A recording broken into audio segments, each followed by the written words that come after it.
Well, good evening, everyone, and welcome to our professional development session on enhancing Zoom audio.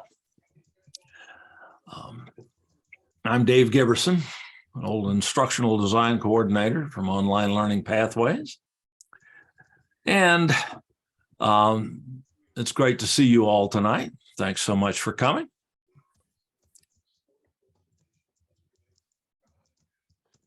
That's the question, really, we're going to be dealing with tonight. Can your students hear you? Can they hear you well enough to understand you? Can they stand listening to you? It's pretty important because bad sound, distorted or muffled, we hear it all the time in Zoom meetings, right? There'll be in every Zoom meeting where there's a lot of back and forth, there'll be at least one person whose audio is so bad that you can barely understand or maybe not understand what they're saying, especially if you're my age and have the usual amount of age-related hearing loss. It can be very, very difficult to tell what's going on sometimes when that person is speaking. Not only that, but distorted sound is irritating, particularly if it contains a lot of low frequencies. It can be physically discomforting. And it obviously makes it hard for you to think about what's being said. Even if you can understand what's being said, it can be hard to pay attention because the bad sound makes you antsy.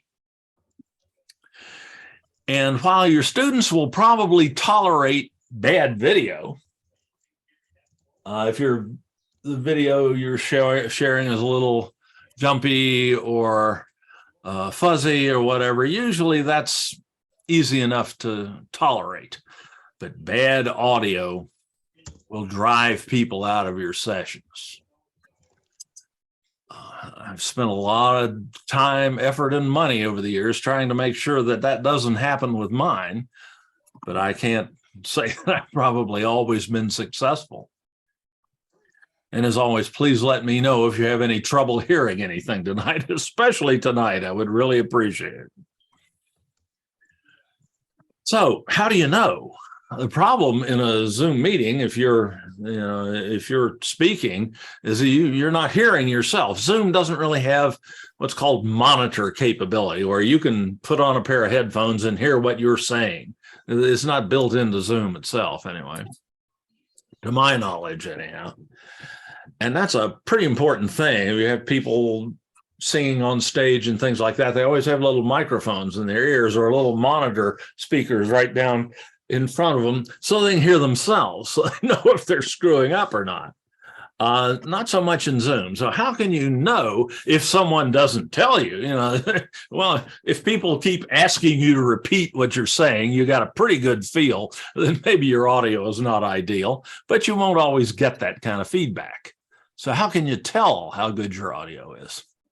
Well, there is a test that you can run while in a Zoom meeting from your Zoom audio menus that will give you some idea of what's going on. You can do this right at the beginning or even before you enter the meeting in many cases.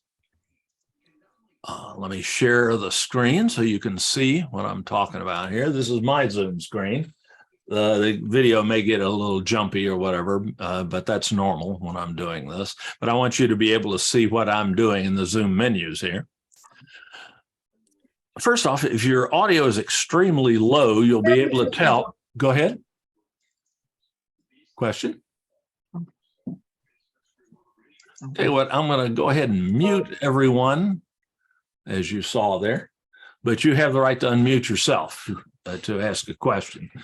Just click on that microphone icon. But you can tell if you're transmitting, period, in a Zoom meeting by looking at the little microphone icon in the lower left-hand corner.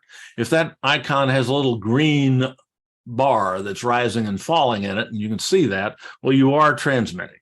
And if you can barely see the green at all, you're probably not transmitting very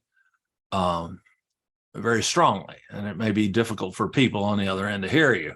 So you should see that green bar probably jumping at least halfway up the little microphone icon. So that's something to watch for.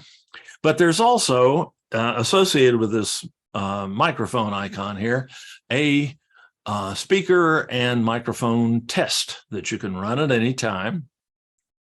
This will not be transmitted. If you're in a meeting, it won't be transmitted. So you don't have to worry about that, about disturbing other people doing it. If I click this up caret next to the microphone, the audio menu there, my audio menu is a mess because I've got a lot of microphones and a lot of speakers attached to this computer or output devices. But down near the bottom, there's an option that says test speaker and microphone. Select that.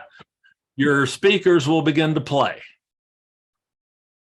If you don't hear anything, you can try another speaker. When you say yes, Zoom will listen to you and will repeat back to you what you say.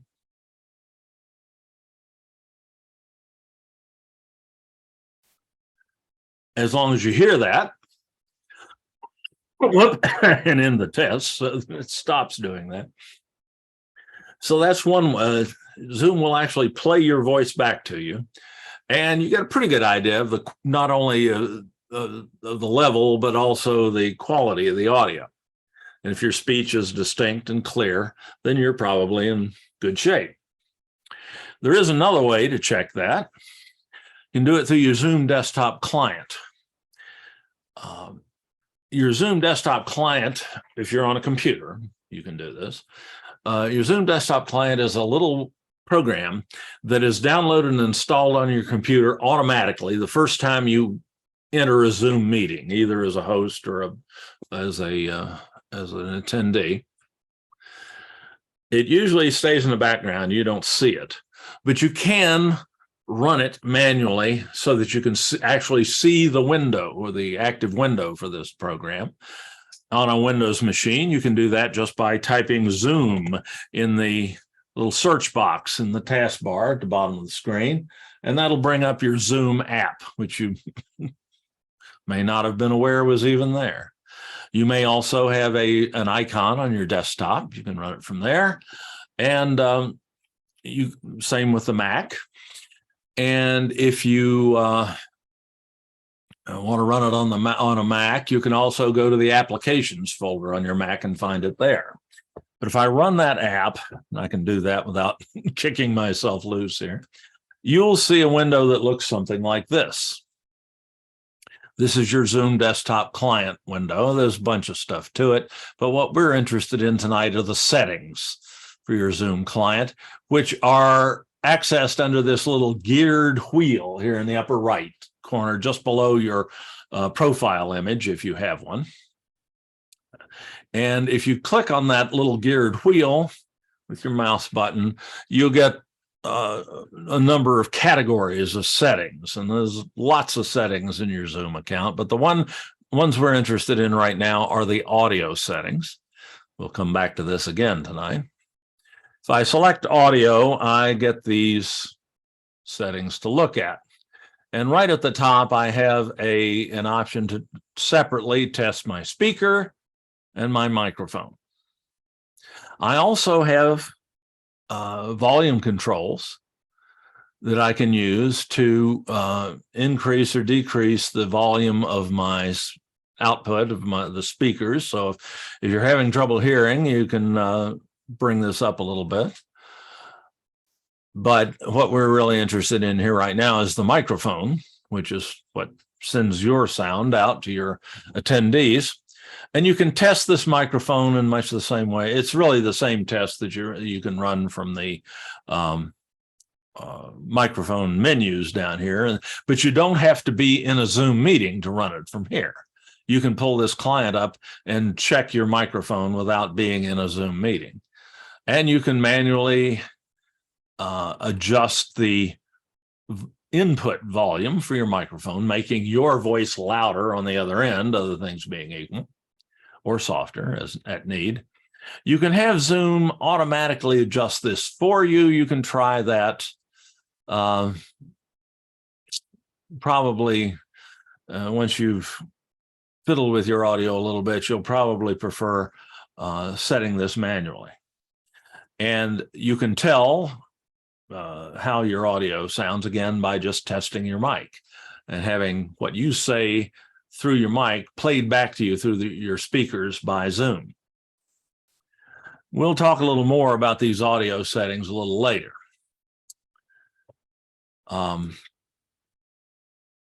Okay. And finally, probably the gold standard for finding out how good your audio is to actually record a short Zoom setting. Excuse me, a short Zoom session. I'll get it out in a minute.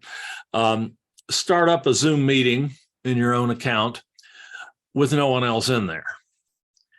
And speak some. Just do a sound check, or whatever.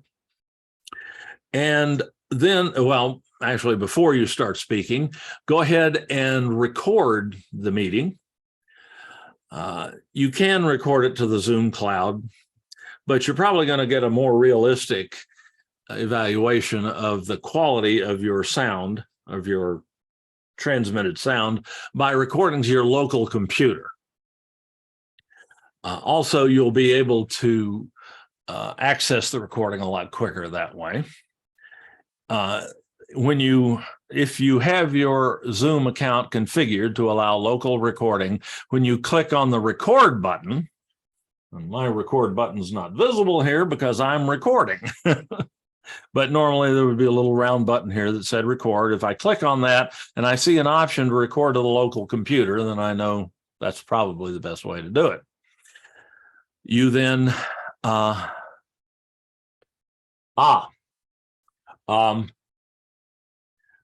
Carlin, for starters, and I should have mentioned this earlier, make sure that you are in speaker view.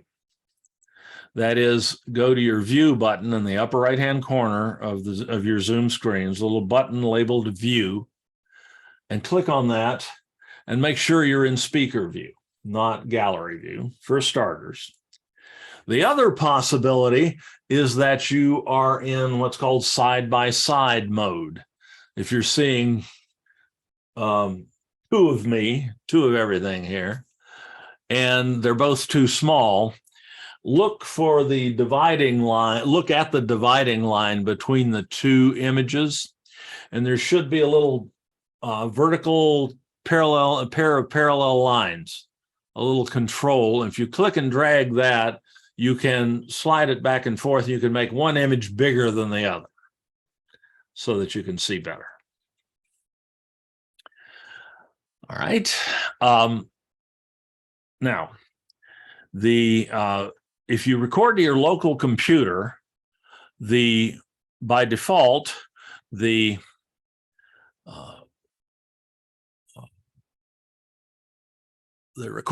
local recording will be sent once you end the short Zoom session.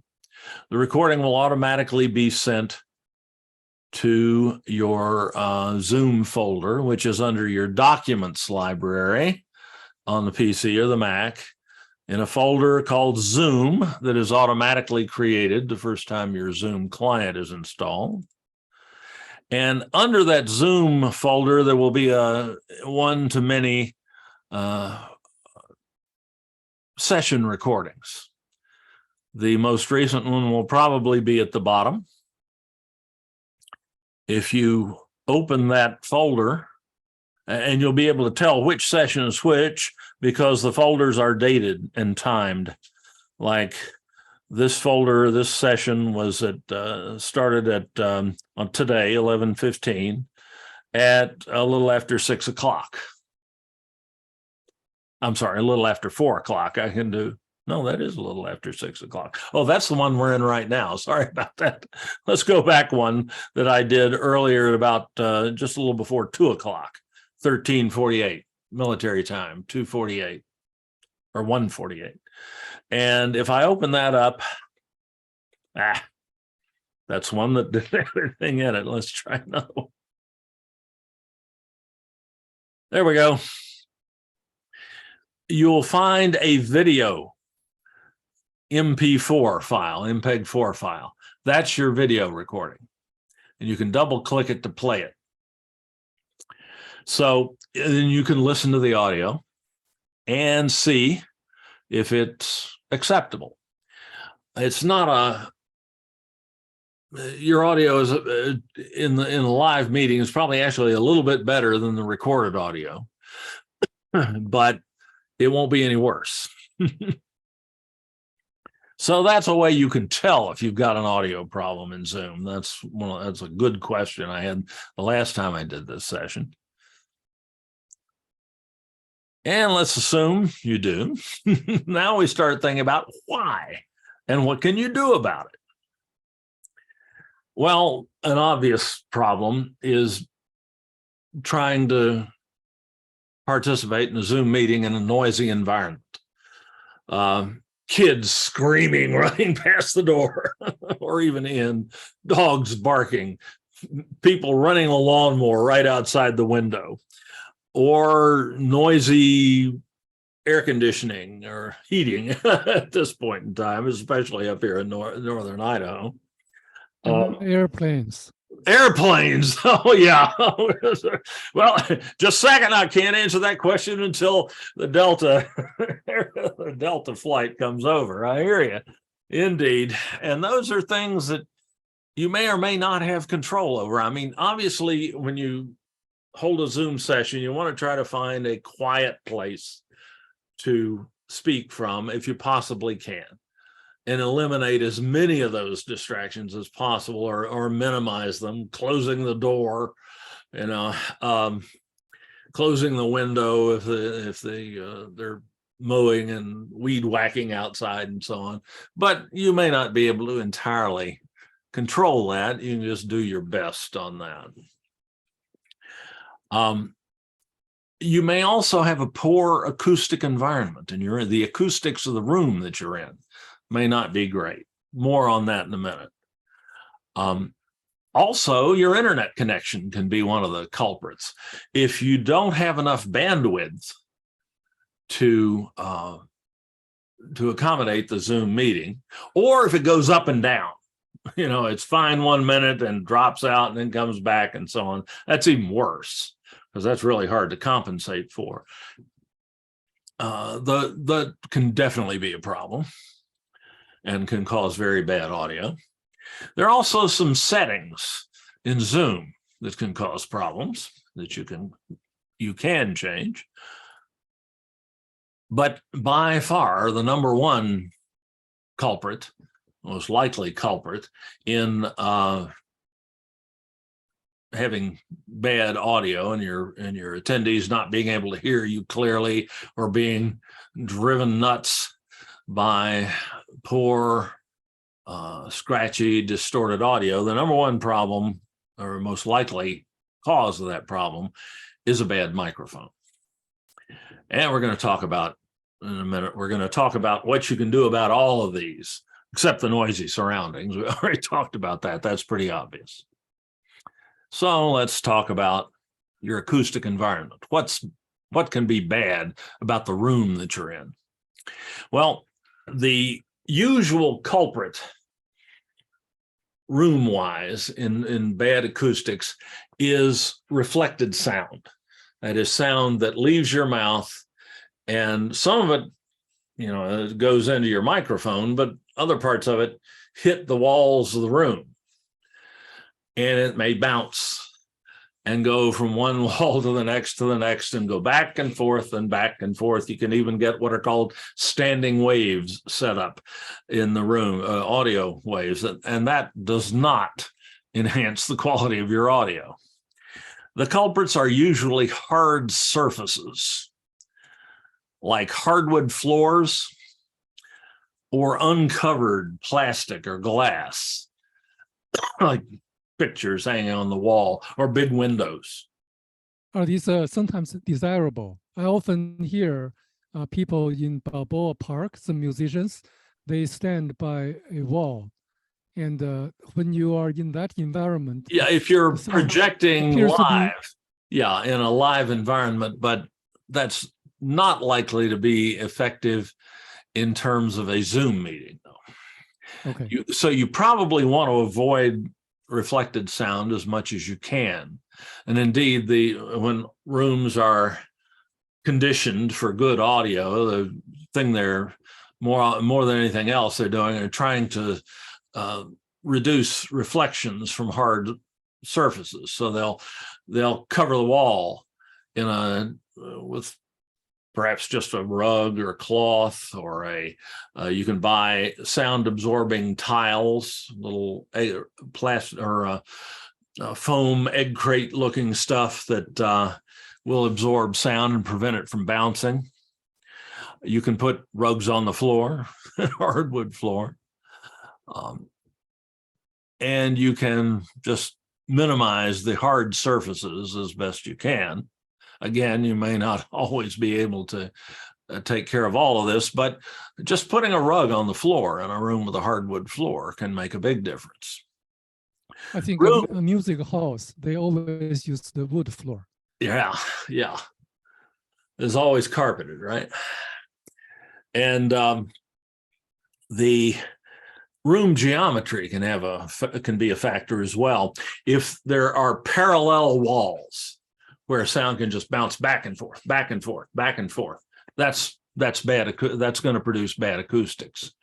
If you can possibly use a room that has maybe a little bit of a curve in the wall or something, or it doesn't have a lot of parallel walls, again, sometimes that's not something you can really control, but those can cause problems. So this is just something to keep in the back of your mind when you choose which room in the house you're going to do your Zoom meetings from. I'm lucky here in this room. My house was designed by a demented, wasn't designed by an architect. It was designed on the back of an envelope, I think, by a jackleg builder. And we love it. And it's a pretty house, but it doesn't have a right angle in it. Hardly. And that's good from an audio standpoint because it prevents sound from just bouncing back and forth between parallel walls. But it can have other challenges when you try to have our deck is the same way. We had to replace it a couple of years ago, and the contractor didn't adequately take into account the lack of right angles on the deck, and the cost doubled from his estimate. That was exciting.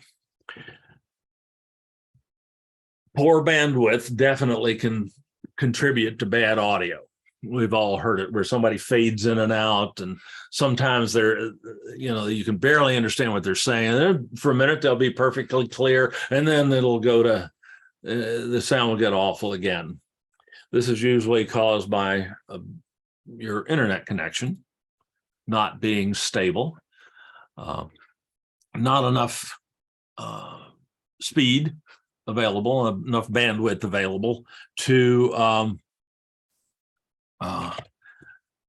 transmit the audio. Audio takes quite a bit of bandwidth, and more in some cases than the video. Sometimes the video will work and the audio won't. So it's important that you have a decent internet connection. What can you do about that? Well, sometimes nothing. Geez, when I first moved up here, we couldn't get decent internet for anything.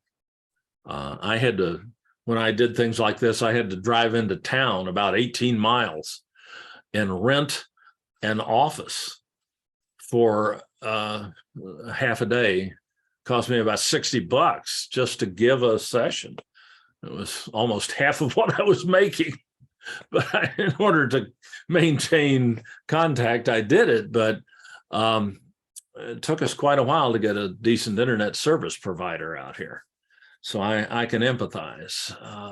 If you do have an option of either increasing your bandwidth with the same provider, or if you have another option for an internet service provider, you might try them if you're having a lot of trouble of this type with your Zoom audio, because it is critical that your students be able to hear you and that the audio not be irritating to the point where they just can't stand to sit there and listen to you. A struggling computer can also be a factor. If you have a bunch of stuff running on the computer at the same time, and you're also trying to run a Zoom meeting, sometimes the computer just doesn't have the processing power to handle the audio, which puts something of a strain on a computer's central processing unit. What can you do there? Well, you can get a better computer with more memory. That will help. Or you can also just, before you go to host a Zoom meeting, close any programs that you're not planning on using at the time. I'm looking here. I see I've got something going here. Oh, gee, I don't need that going.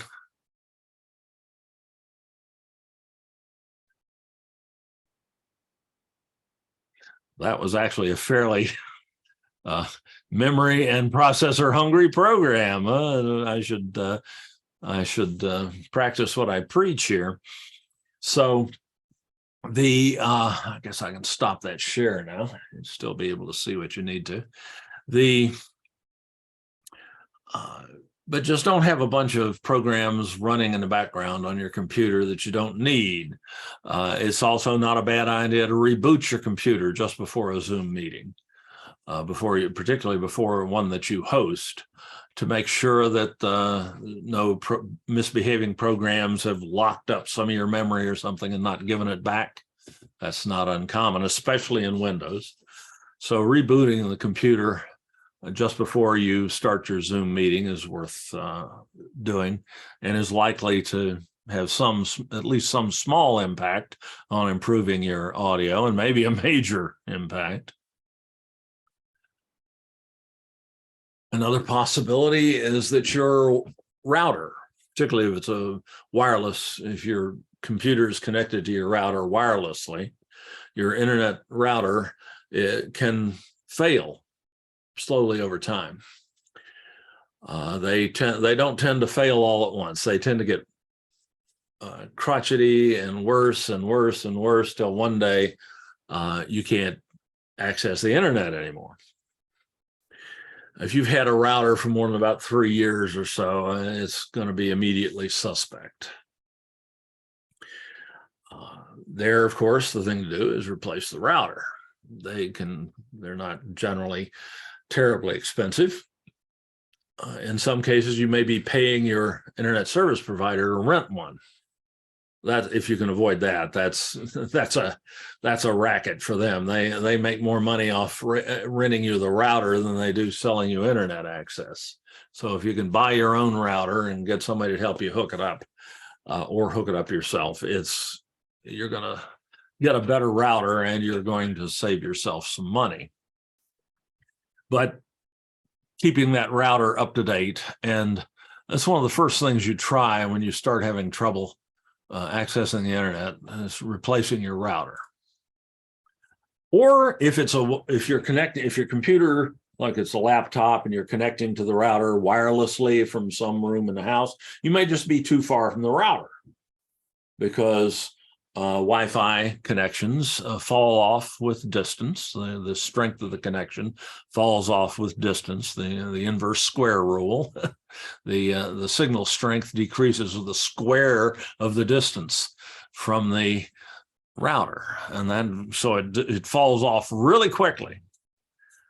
So what can you do about that? Well, of course, you can just move closer to the router. That's one thing, but that may not be convenient. That may not be where you have the room without the hard surfaces and the parallel walls and the noisy dishwasher running next door, things like that. That just may not be convenient. And it may not be convenient to move the router either, because the router is usually stuck where the wire comes into the house that gives you access to the internet, unless you have a completely wireless system. So that's not always an option. So what else can you do? Well, if you're not too far from the router, you can connect to it directly using an Ethernet cable in most cases. Almost all laptops and desktops will have an Ethernet port, a networking port on the back of the machine or on the side. And almost all routers will have one or two or more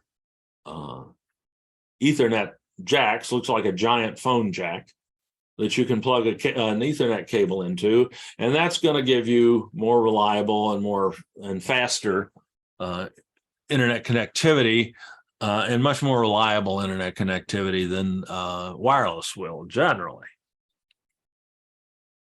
If you have a large home, or if your home is spread out, like this house we're in is more or less on one level, so it's a long way to go from one end of the house to the other. There's for larger venues like that, there's an option called a mesh router system. And some of these are not that expensive. You can get this for $100 to $200 now at a lower end, but still very functional system. It consists of 2 or 3 routers that talk to one another wirelessly. One router is the master, and it's the one where the internet connection comes in, plugs into physically. But then you may have one or more satellite routers that communicate with that primary router wirelessly and provide coverage throughout the home, so that no matter where you are in the home, you're not very far from a wireless access point. They tend to look like this. This one in the lower right here is the Google or Nest, I guess they call it Nest Wi-Fi now. I've seen this for under $200 for 3 access points. It's the one I used to use, and it worked great for me for about 3-4 years. Or you can get more powerful systems. I'm using one from a company called ASUS right now, ASUS, and it works beautifully for me. I get better bandwidth, and I can have more wireless devices attached to it too. If you start doing smart home stuff through your internet without a separate hub, when you're just using your internet system, as we do here, you can rack up the connected devices really in a big hurry. I mean, my Roku, my air purifiers, my garage door openers all connect to the Wi-Fi, and you need more robust systems. If you have a lot of so-called IoT or Internet of Things attached to your Wi-Fi system at home, these are generally no more complex to install than just a basic single router. And they give much better performance throughout the house. You don't have dead spots throughout the house that way. So you can pretty much do your Zoom meetings from anywhere, at least in terms of bandwidth issues. So this is a good thing to look into. Zoom settings. Well, let's go back to that. Let me share my screen again, my Zoom screen, and go back to that Zoom client again. And go to the settings icon, the little geared wheel, and go to the audio settings. We looked at the testing stuff here before, but there's also this audio profile that has some things that you can change. Most likely, this is what you will see. You will see so-called, what will be selected will be Zoom optimized audio. In other words, Zoom manages the audio for you. And it's kind of a lowest common denominator solution, which means it's not optimal for anything, but it will probably make your audio work acceptably. There are a couple of things that you can pick there, mainly the background noise suppression and what's called echo cancellation. it's a problem that you run into sometimes, especially if you have your microphone, but you also have speakers, open speakers that are putting sound energy into the room. The sound energy can come out of the speaker, go into the microphone, and then back around and out of the speaker again, and you can get what's called feedback loop set up, and that can be really uncomfortable. I mean, it can howl like a wolf, only at levels that can actually damage your hearing if it goes too far. So this noise suppression and echo cancellation makes that less likely. And Zoom has very good echo cancellation. This is not that often a problem in most cases, but you have, if you're using Zoom to optimize your audio, to manage your audio settings, you have the option of either selecting automatic noise suppression, or you can go low, medium, and high, and you just have to try these trial and error to see which one's going to work for you. But if you've gone to a lot of trouble to make your to get a good microphone, to optimize your acoustic environment, to avoid background noise, and you've got a good microphone, Zoom can kind of dumb it down if you leave this in the automatic mode or Zoom optimized audio. The other option is so-called original sound for musicians, though it's useful for people other than musicians who have tried to create a good audio environment, and you can select that instead, and you have three options to pick there. One of those is high fidelity music mode. Again, it's not just for music. This is going to make your voice sound better as well. It does increase the amount of bandwidth you use. So if you're having bandwidth issues, you don't want to check this. Again, it's pretty much a trial and error thing. But I've got reasonable bandwidth and it's pretty stable, so I can get away with that. You can choose whether or not to enable echo cancellation.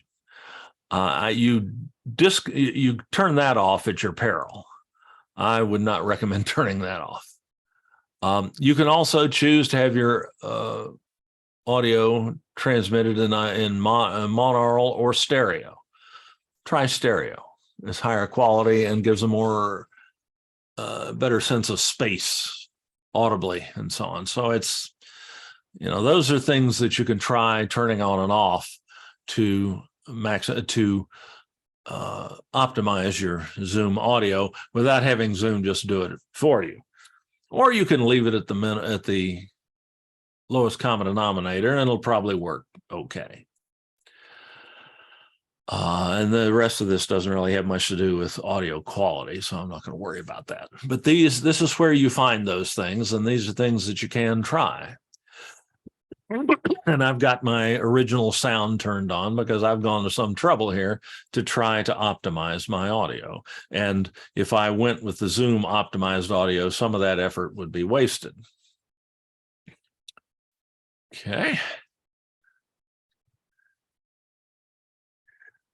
But what we're going to spend the rest of our time talking about is almost all the rest of our time talking about is microphones. Because the number one factor in how good you sound to other people in the meeting is the quality of your microphone. And that's something you can certainly do something about. First thing you can do is never use the microphone that's built into your laptop. They are uniformly cruddy, to use a technical term. They suck almost universally. I've got a nice laptop sitting next to me here, and I paid about $1,400 for at Costco of all things. So I got a good deal on it. It's a gaming laptop. It's one that I use for some meetings when I'm traveling and so on. And it's a good computer. And it's got a fairly sophisticated microphone array. It's got several microphones built into it, and they're supposed to be, optimized to work together and so on. And when I use that, Joan, I'm going to get to that. In fact, that's the last slide tonight. Good question. But try to avoid using the built-in microphone in your laptop, or a microphone is built into a monitor, something like that. They're usually pretty poor. And using a better microphone will give you much, much better results. You'll also see sometimes at Walmart and places like that, these little $10 or $15 desk microphones. They're all made out of plastic and so on. A lot of them look a little bit like what you see there. No, don't get any $10 microphones. Your sound is going to suffer severely. So staying away from that sort of solution is much better, or is going to improve your audio probably more than any of the other factors that we've talked about today. So get a decent microphone. We've got a couple of levels here that I'm going to talk about. The first level is better than the microphones built into your laptop, better than that $10 microphone you picked up at the drugstore. They'll work, but it ain't going to be, the people at the other end of the line are not going to be happy with your audio. One good option is a headset microphone. This has a number of advantages. For one thing, when you have the microphone on your head,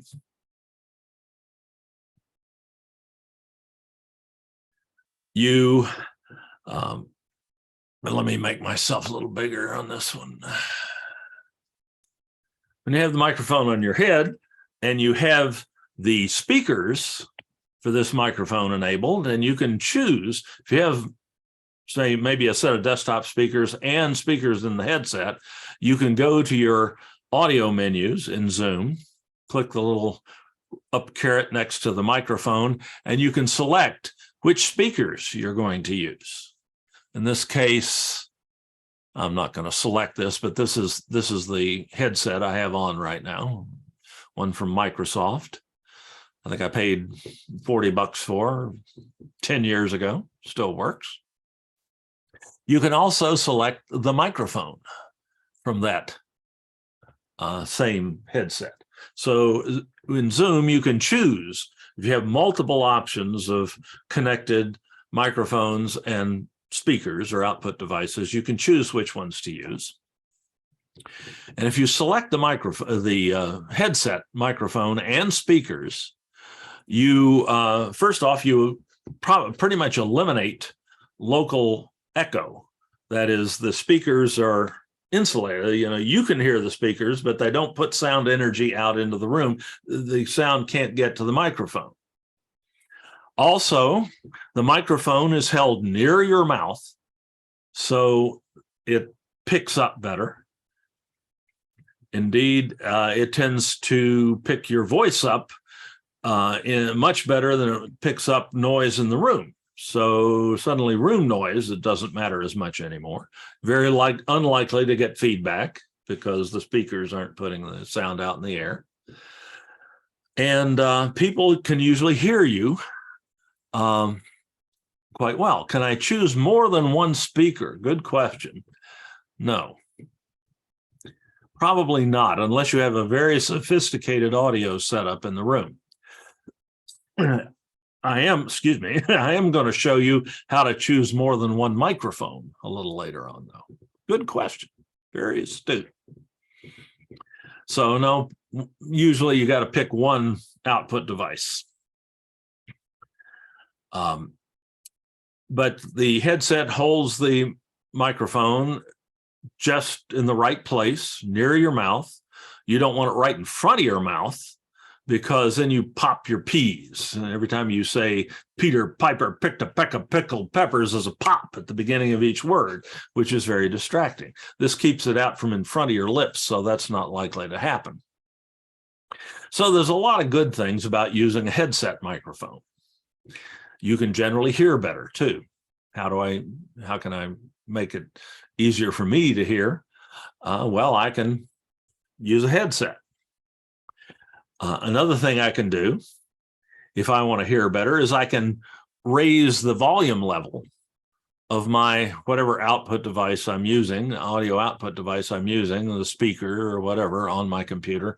In Windows, there's a little speaker icon in the system tray down in the lower right-hand corner, which you're seeing. Yeah, I am still sharing this. And if I click there, I can run this up and down by clicking and dragging that little control. You got the same thing on the Mac, only the little speaker is up in the upper right-hand corner of your screen all the time, not in the lower right. So you can always bring your volume level up and down on your speakers or the speakers in your headset to hear better. But so headset mics and headsets with microphones are a really good solution. There's only one drawback to them that I can see. Maybe more than one. They're not universally comfortable, for one thing. If it's a long meeting, it can get they can get to be uncomfortable after a while. And also, it has the tank commander or sky captain from the world of the future vibe that you may not want. It makes you look very techie and very, American Idol. So it may just not be the ambiance you want. I just don't use them that much because I have better options, and two, they're kind of uncomfortable after a bit. And by the way, I have not yet been switching. I should switch. You're hearing a good microphone right now that I have been using. I'll show you that one in a minute, but let me switch to the headset mic here and see what that seems like to you. I won't really be able to tell that well, but I want to switch to the microphone on the headset. Okay, how's that? Not bad, considering this thing cost about $40 and the microphone that I was using cost over $100. It's not too bad. I can, of course, also I could adjust this more carefully and so on if I needed to, but that's they're not bad for an inexpensive solution. It's hard to beat. They are you get much better audio at a very low price than if you were using the microphone built into your laptop or some cheap piece of junk that you picked up at Walmart. And of course, headset microphones vary in quality and so on, but this one that I'm showing you right here is actually a pretty decent little microphone.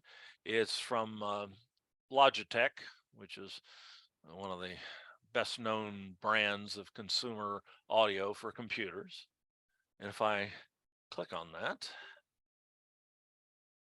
I can pull up the Amazon page for this one. And this headset microphone's on sale right now for $24 at Amazon. It is quite good, and it'll last well. And it's a USB type microphone, which is generally better. It connects through a USB port. So there you go.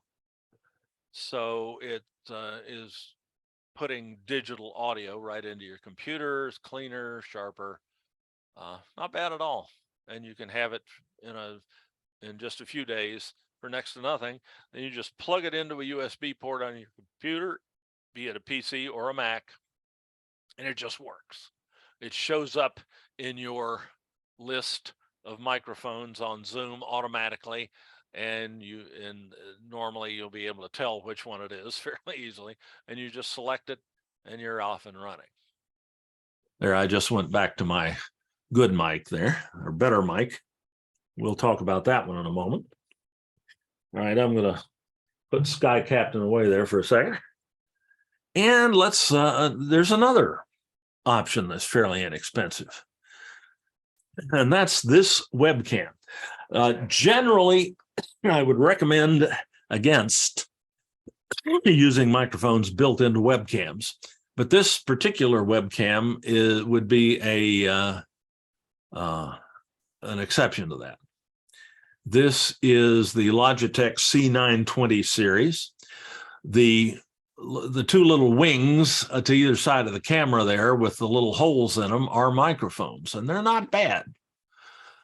I've got one of those here. I think I've got it set up. Let me pull it over here and select that one. Give you an idea of what that sounds like. That's the HD Pro webcam. Check, check, check, check, check, check. Okay, that's the sound coming through the, being picked up by the speaker or by the microphone and the webcam. Not as good, but not terrible. You got to have a webcam anyway, right?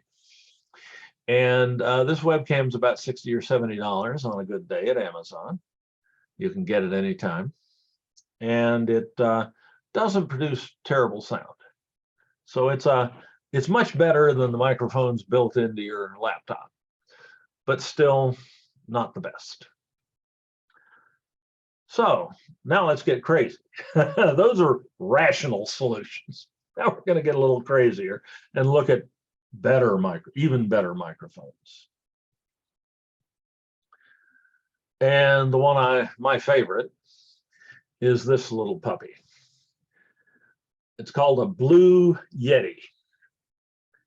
I bring that one up here.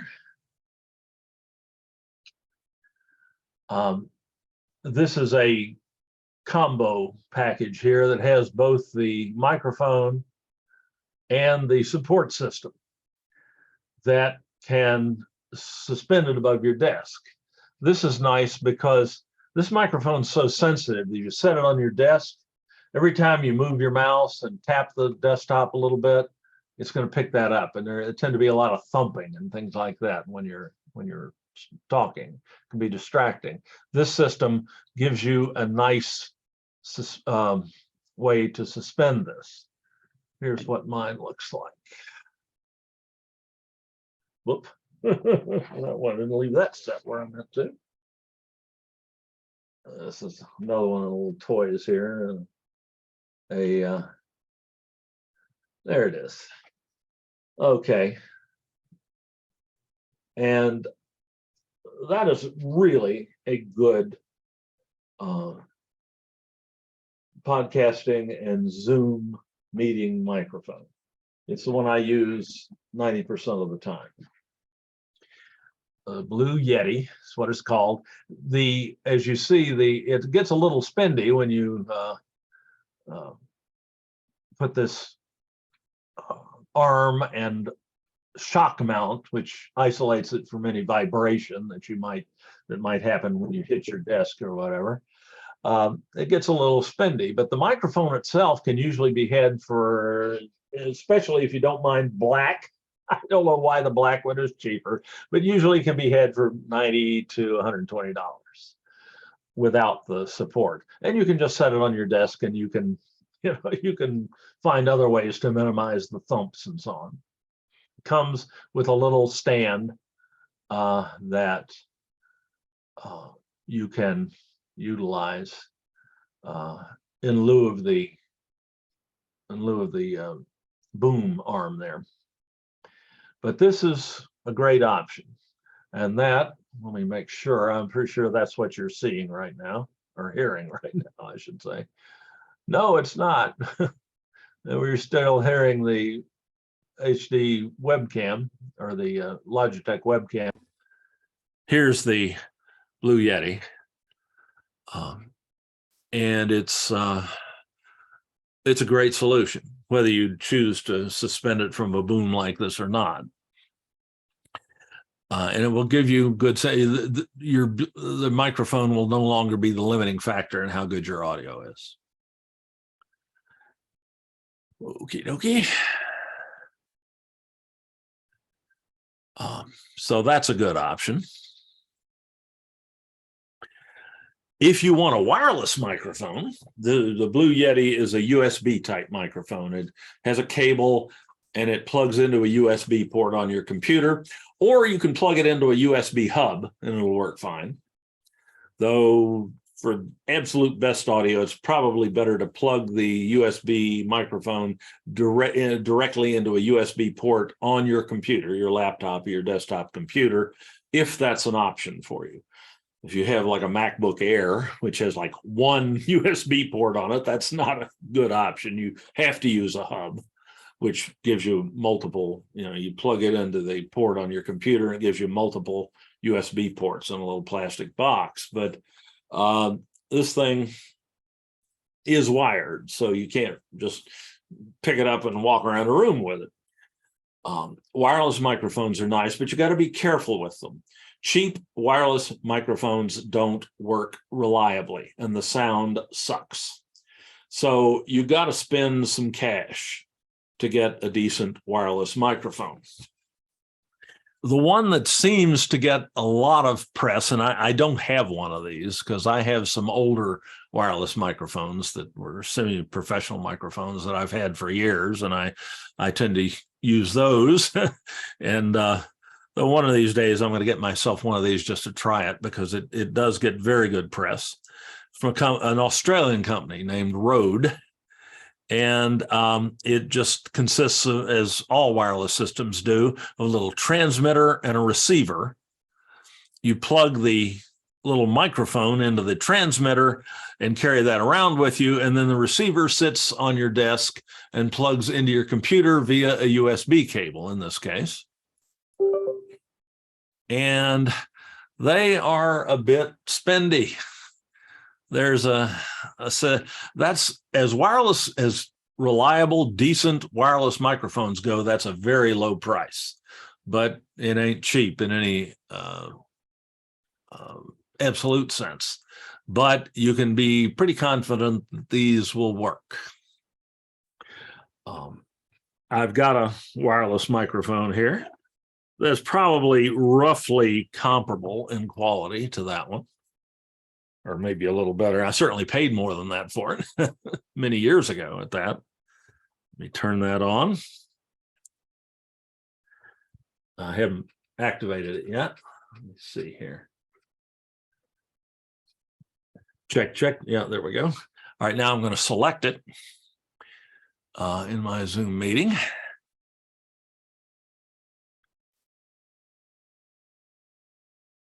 Check, check, check, check, check. There we go. That's now I'm using a wireless microphone. Here's what it looks like.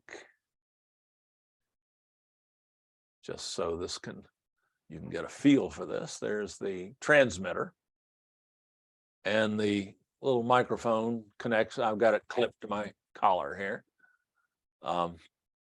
The other part of this that's the transmitter. The other part of this is a receiver, which is over here on the desk.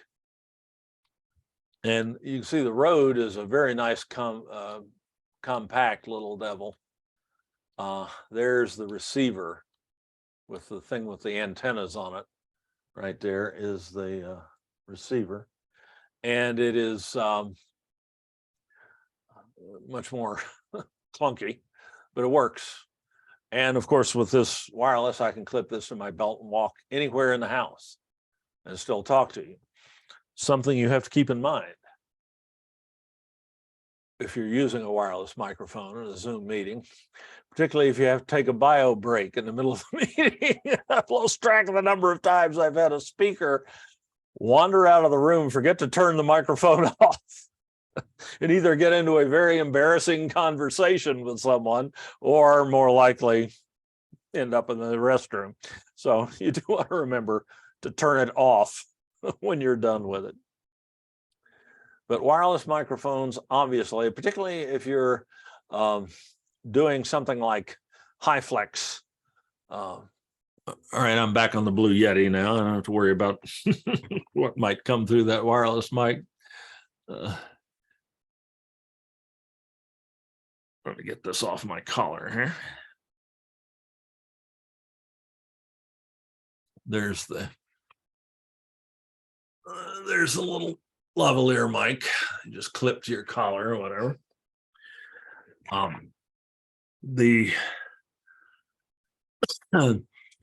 Where you don't want to be tied to the computer, these are very handy.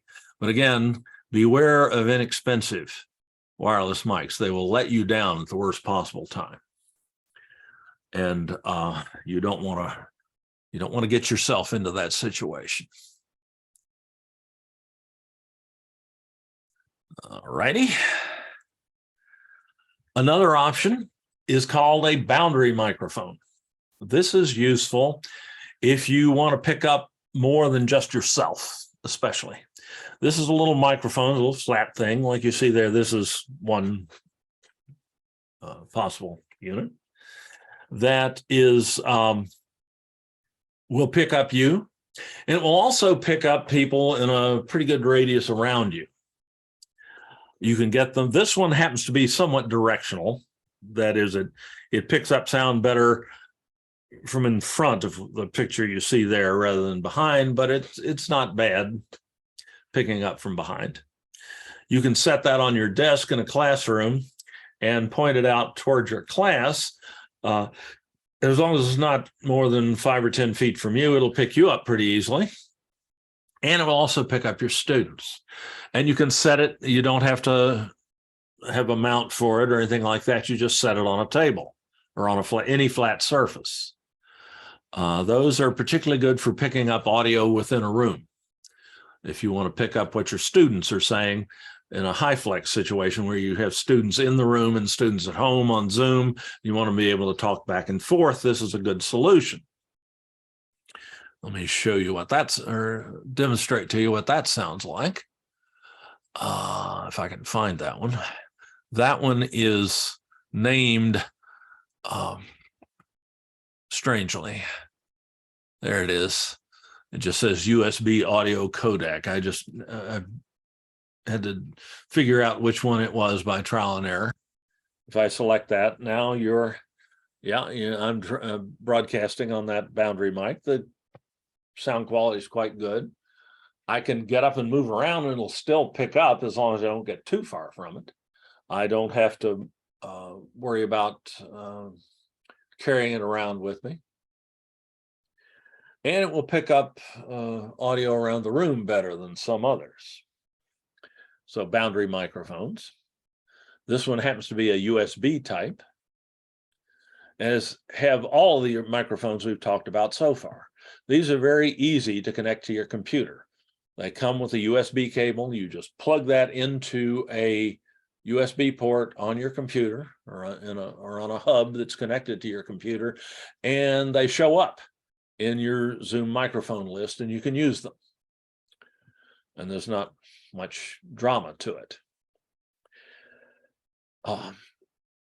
Now we're going to get a little more drama in our lives here. You can also use professional so-called, whereas the ones that connect via USB are generating sound in digital format and feeding it into the computer in digital format. These professional microphones or semi-professional microphones like these two are so-called analog devices. They generate actual sine waves, actual audio waves in analog form rather than simulating that with digital electronics, and the result tends to be a bit better. These are the microphones you see people using on American Idol or singing at the Super Bowl or whatever. Not these two. I couldn't afford it. You can pay $10,000 or $20,000 for a really good microphone, and if you're putting on the Super Bowl, that's supportable. Not so much for us, but these are modest priced, but still at least semi-professional microphone, analog microphones. I don't have this one set up. This is just a simple public address microphone.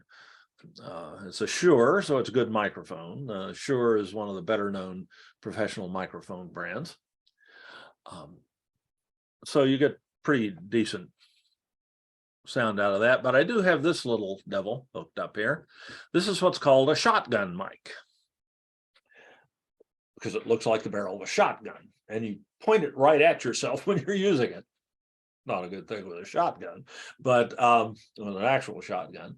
But the shotgun mic is well known for picking up audio that's right in front of it and rejecting audio that's behind it or off to the side. We say it's directional in its pickup, or cardioid is the term, because it's heart. The pickup pattern is actually heart shaped, with the bulk of the main point of the heart pointing away from the microphone. So it picks up the sound that's right in front of it a lot better than it does the ambient noise in the room. So it tends to give you better, clearer voice. The one I show you here, if I pull that up, is one from a company called Nadi. Normally, I've bought a number of things from Nadi over the years. It's usually the lowest priced item of a particular type that you can buy. I'm not sure where it's made.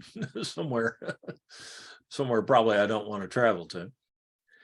It is, the brand is generally not great. I've been very unhappy with almost everything I've bought from Nadi, except this microphone. It actually works pretty good.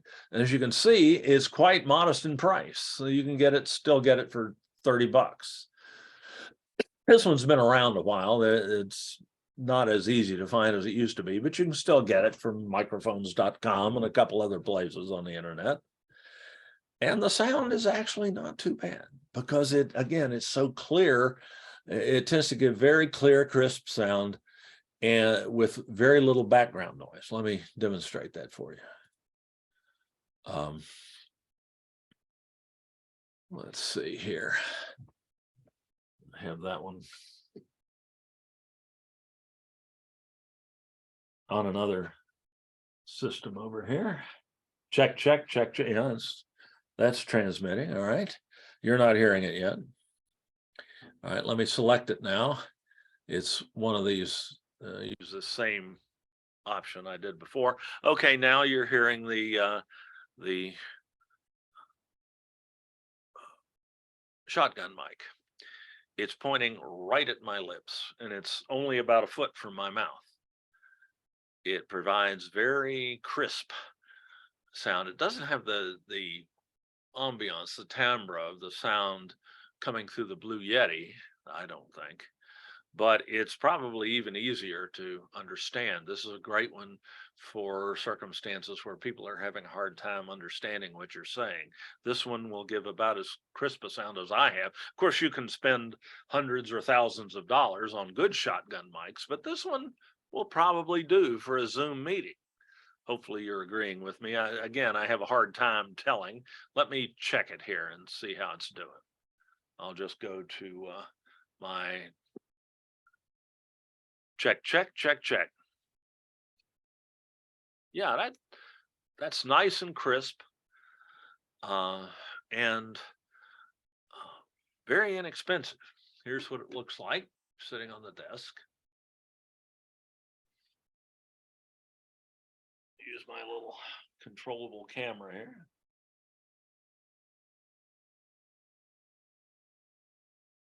I just got on a little mic stand, it's about a $10-20 mic stand.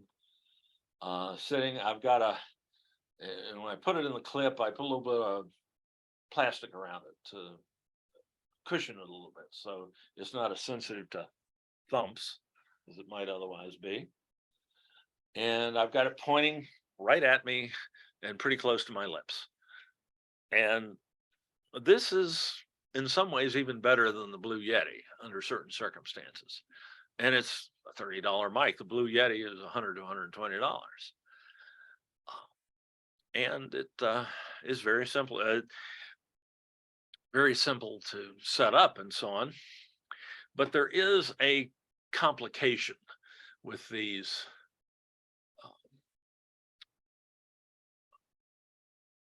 Just a second, find myself here. There I am. There's a bit of a complication with these professional microphones or semi-professional microphones in my case. They are analog microphones, so you can't just plug them directly into the computer. You have to plug them into something called a digital audio interface. Now, this is a fairly nice one. That happens to be the one I'm using here. But you can get them that are much less complicated and expensive. Sometimes it's just a little cylinder that you plug the microphone in one end, and a USB cable comes out of the other end. You plug that into the computer, and it shows up as an option in Zoom. That's basically what this box does. And it converts that analog signal to digital before feeding it into the computer. But the workings, the inner workings of the microphones, the professional microphones, tend to be of higher quality and give better clarity than the microphones that you might plug directly into your computer via USB. That's not a hard and fast rule. Like this Blue Yeti is a high quality microphone, and it gives quite reasonable quality, but you can get better quality, sound quality, with these professional microphones and a digital, analog to digital audio interface that you then plug into a USB port on your computer. But things just got more complicated. But this is an option for even better audio in many cases. We go back to the Blue Yeti and you can compare yourself. Okay, now I'm back on using the Blue Yeti again. Both good, but I think the shotgun mic's probably a little bit better, at least a little bit clearer. So these are all better options. Any of them will produce very clear audio, very easy for your attendees to hear, understand. You're very unlikely to have distorted and irritating audio, unless some of those other factors like limited bandwidth and things like that come into play that you really don't have much control over in too many cases. But this is something you can do, is to get yourself a better microphone, and you don't have to spend multiple hundreds or thousands of dollars to do it. You can get things that sound quite good that are not unsupportably expensive. And remember, good sound matters. It's worth going to a little effort and spending a little money on, as opposed to totally wasting your time on your Zoom meetings because your students can't stand to hear you.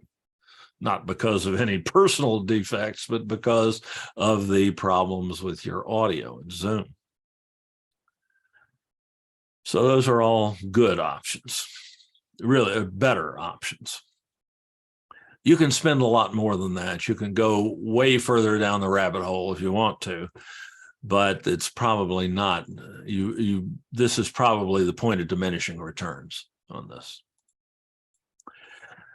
Now we're about to really fall down the rabbit hole.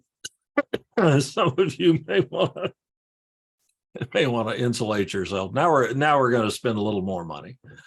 This is something that you can do that is useful under specific circumstances, usually involving audio in a live classroom where you have students in front of you and students at home on Zoom as well.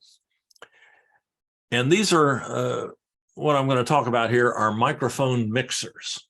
They're devices that allow you to plug multiple microphones into the device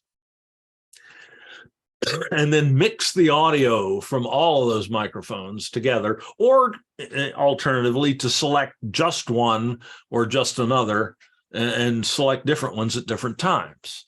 This is what the sound guy does in a video production or in the network trailer at Thursday Night Football, because they have lots of microphones that they're all feeding into mixers in the network trailer, and they get to pick which one they use at any given time, or if they need to use more than one at a time, where two people are talking to one another and they're separated by, maybe one end of the stadium to the other, they can mix that audio together into a single audio feed.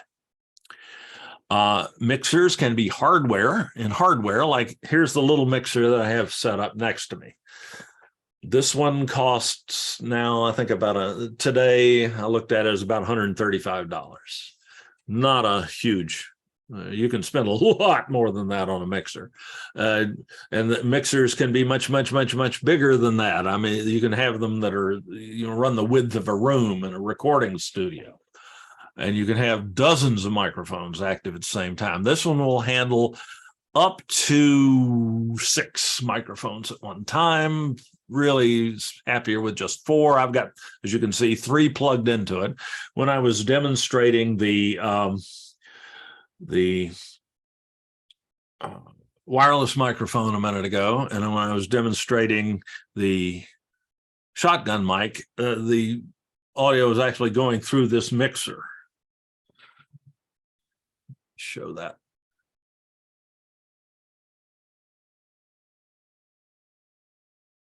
It's sitting over here on my desk.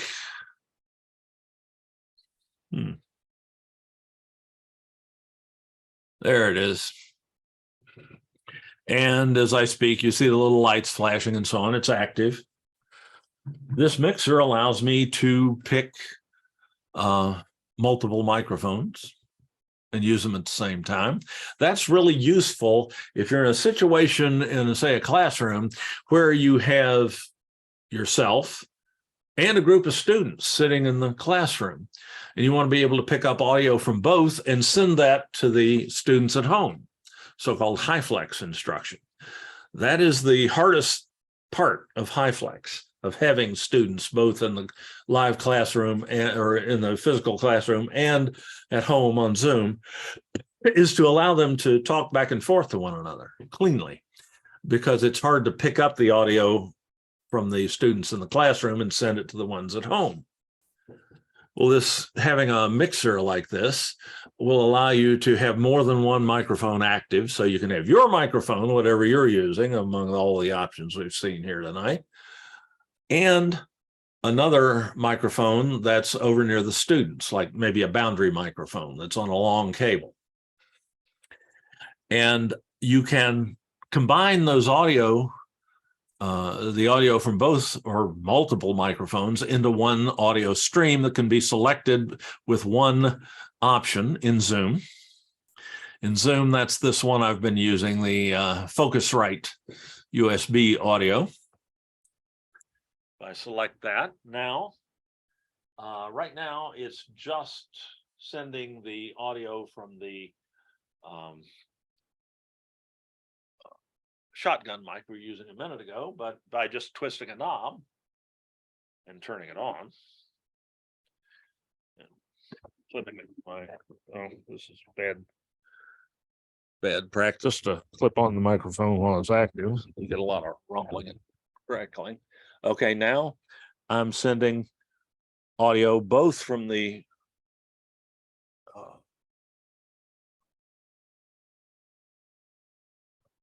shotgun mic, I'll get it out in a minute, and from the wireless mic, which I have clipped to my lapel here.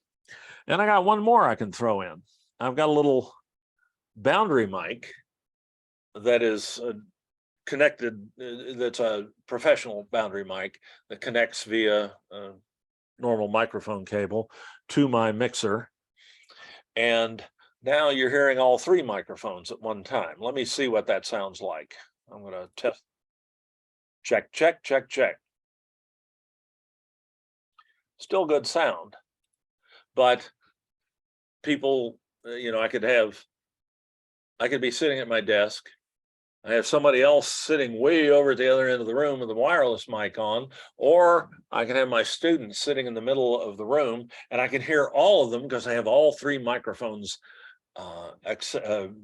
operating at one time, and I'm sending the audio from those three microphones into the mixer, and then output. The mixer is attached to a digital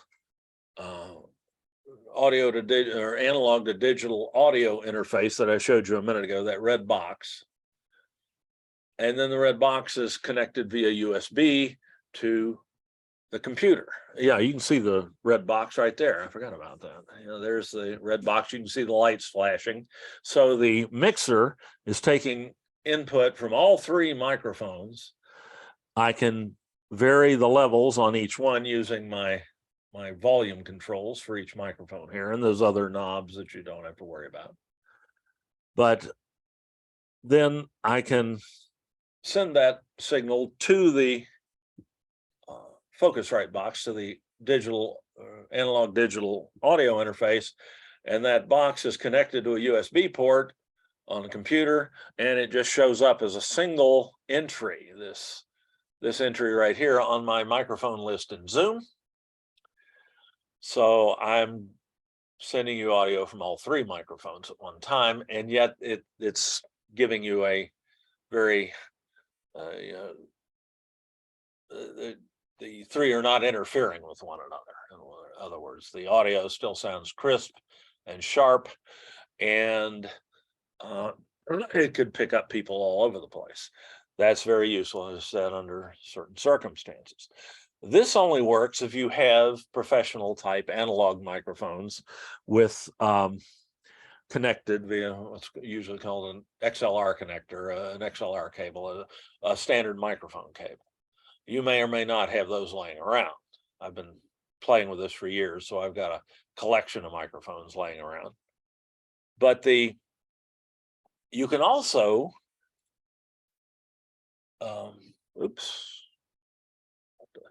talk about something you couldn't see there. Just a second.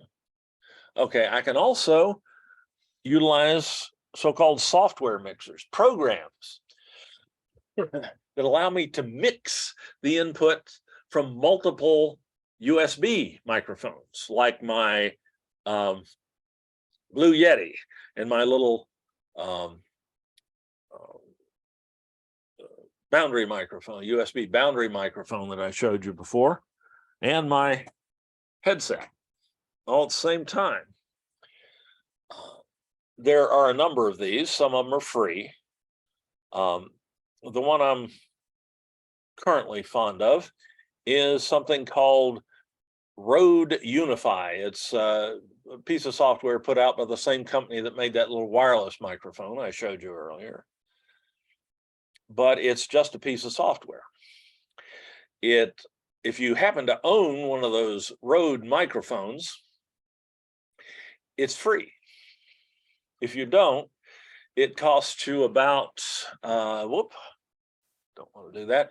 It costs you about, I think I'm paying $36, $37 a year for it. Whatever $69 in Australian dollars is.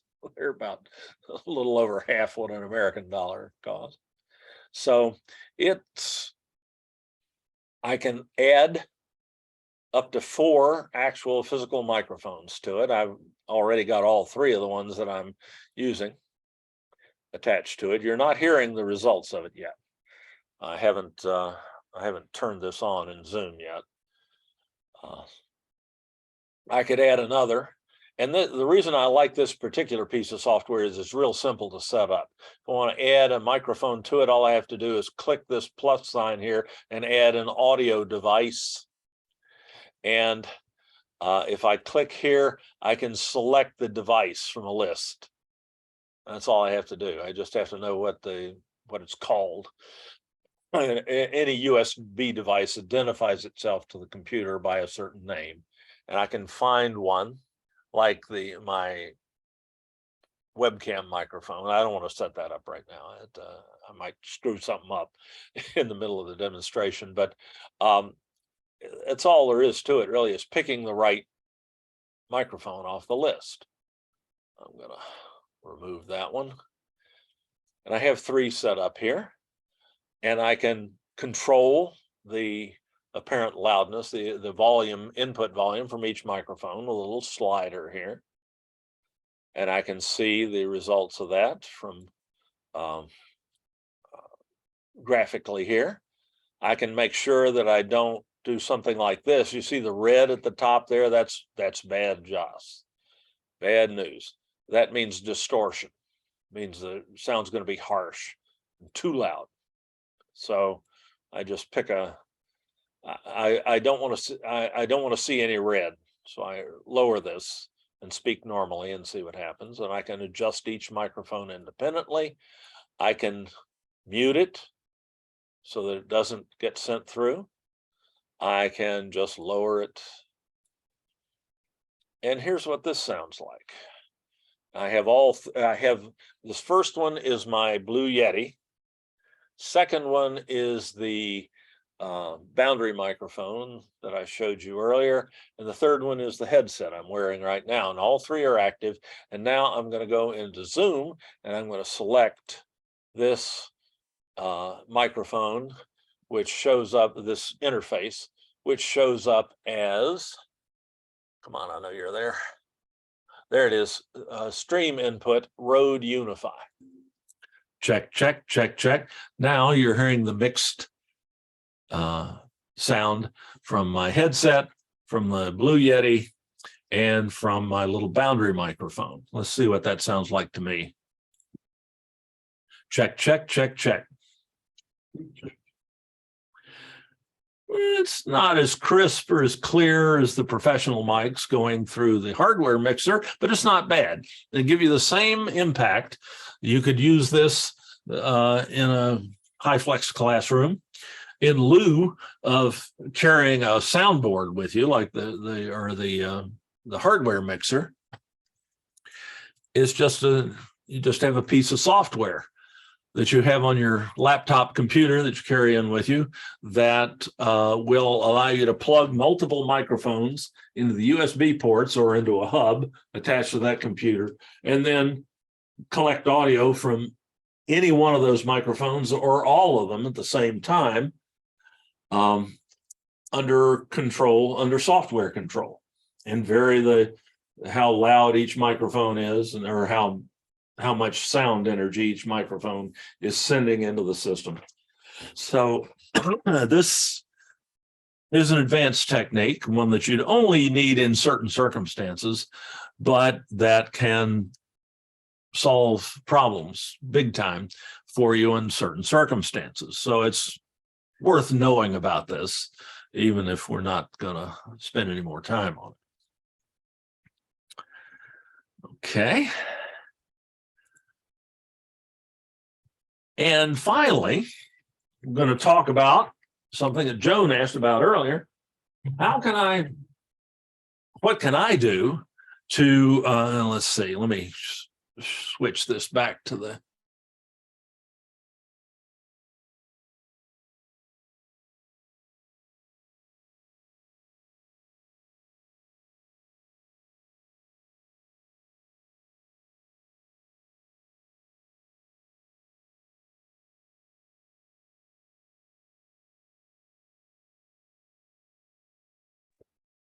okay, yeah, now I'm back using the Blue Yeti again. I had to kill the mixer because it was monopolizing the microphone there. Now I'm back on the Blue Yeti. But what can you do so that you can hear the other people in your meeting better? Well, there's a limited number of options that you have there. You can't go out and buy them, probably not go out and buy them in a better microphone or get them a better internet connection or put them in a better space or whatever. But you can, above all, avoid using your laptop's built-in speakers. The speakers built into the laptop are even worse than the microphones generally. They're tiny little things about that big around. They can't put out good audio.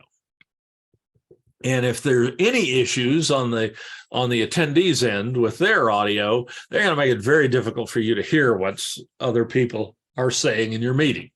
So get yourself a set of external speakers that you can plug into your laptop or your desktop computer and get the sound from. Of course, one good option there is your headset microphone. That makes it a lot easier for you to hear because those speakers are right next to your ears. Even if they're not that great of speakers, they're not coming from far away. So that tends to give you, if you're just having a devil of a time with it, that's a really good option. But there are also some external desktop speakers that you can get without spending a tremendous amount of money that will give you very nice, crisp audio on your in your Zoom locale in your office or at home. And I've picked up a few suggestions here that I like or that I've had recommended to me. I like these little ones for compactness and low cost. They're not very large at all. Let me show you a different view of them here. Here they are at Amazon. That's kind of the size. You get an idea of how big they are. You could actually throw those in a bag and carry them with you if you had to. They're USB speakers. They plug right into a USB port. And you can get a pair for $20 at Amazon today. And to all accounts, they give quite creditable sound, much better than the speaker built into the laptop for not a lot of money and reasonable portability from a company called Creative. I call it the Pebble. So that's not a bad one. Probably your cheapest option in this group. Then you can get more complex setups. Get this out of the way, like this little system from Logitech here that has two little primary speakers and a subwoofer, which gives you a better bass. You can sit on the floor and give you a more oomph to your sound. Also make it easier to listen to movies and things like that on your computer. You get better results. These are a little more expensive, but still not terribly so. This particular one is a Logitech Z313 system. 2.1 just refers to the fact that it's a left and a right speaker, two speakers. 0.1 refers to the subwoofer. So you've got a subwoofer built into this. Gives you more solid bass and a solid bottom to the sound. And these are less than $50 most days on Amazon. So still not terrible. This one's not very portable, but if you're setting up on your desk at home or at work, they're a pretty good choice. Logitech's generally a good choice with any audio equipment that's not, and usually it's not insanely expensive.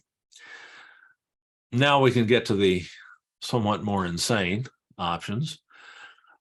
Bose makes some of the best speakers for any use of any kind. Their headsets, their computer speakers, their home stereo speakers, their Bluetooth speakers. You can't generally,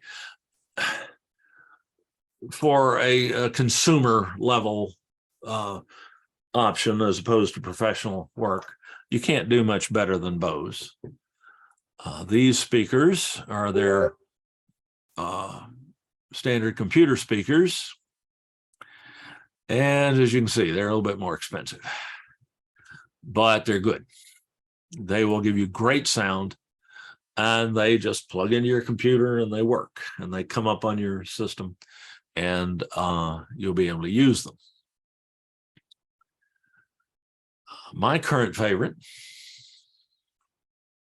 that I'm using right now, and I just got them hooked up, early Christmas present, are these little items from a company called Klipsch, which is one of the grand old companies of high fidelity audio speakers. They've been around for decades, many decades.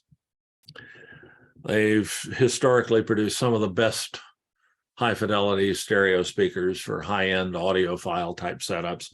And this is one of their low end options. It's a pair of bookshelf speakers, or sometimes called studio monitors. They're something you'd use in your Zoom studio to give you really nice, crisp sound.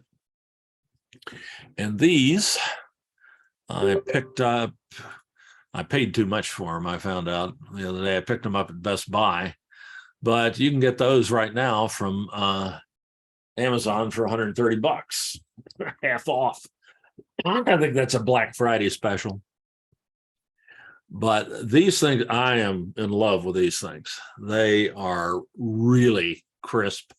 It makes it so much easier for me to hear the audio from folks at the other end, even if their microphone is not the best and so on. It gives me a much better chance of hearing it. I'm very happy with those. So those are just some options that I'll point out. And I am going to put the link to this presentation here in that has the links to all of these, and the take you right to Amazon or some other vendor if you're interested in any of these. Here before we quit, I'll give you those links. But just don't use your laptop's built-in speakers. Something like this will be a lot better. What are other things you can do? Well, of course, you want to be in a quiet environment. That'll help. You can also, as we showed earlier, you can adjust your audio volume. On a PC, again, it's the little speaker icon down here in the lower right-hand corner. In the taskbar on the Mac, it'll be up here in the upper right-hand corner. But you'll see a little speaker icon, and you can change the volume. So if somebody's audio is too low, you can jack yours up. Of course, then the next person that speaks is going to knock you back, but you can change this at will and improve your audio experience. And make it easier for you here to hear your attendees when they speak. So that's something you can do at least. Okay. And that's it. That's all my slides. That's what I have to share. Amazon Photos is not supported on this device. View your photos using Alexa, stop. I have an Amazon Echo sitting behind one of my monitors here, and I don't know what the heck activated it. I don't necessarily recommend doing that sort of thing, because I've had that Amazon smart speaker, suddenly out of the blue send me other people's private conversations. I thought that was a myth until it happened to me. One day I was in here and I did something or said something, and all of a sudden I started hearing some couple somewhere who are in there, obviously in their house, talking to one another, had no idea that their smart speaker was listening to them and broadcasting it at random to people across the internet. So the things are useful, but just be aware they do have some drawbacks to them. But hopefully that's not something that will impact your Zoom meetings very often, though it did just impact mine. All right, Klipsch. Oh, yes, I was going to give you the link to this PowerPoint. Let me pull that up. I'm going to share that with you through Office 365. Share it. I'm going to give you full access to this presentation. You can download it if you want to and edit it yourself and so on. I don't care. So I'm going to say anyone with the link can edit and apply that. And then I'm going to copy the link to my clipboard. And I'm going to put that in the chat tool on my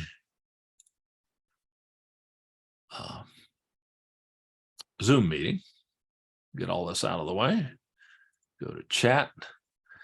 This is the slide presentation with the links that I've been using.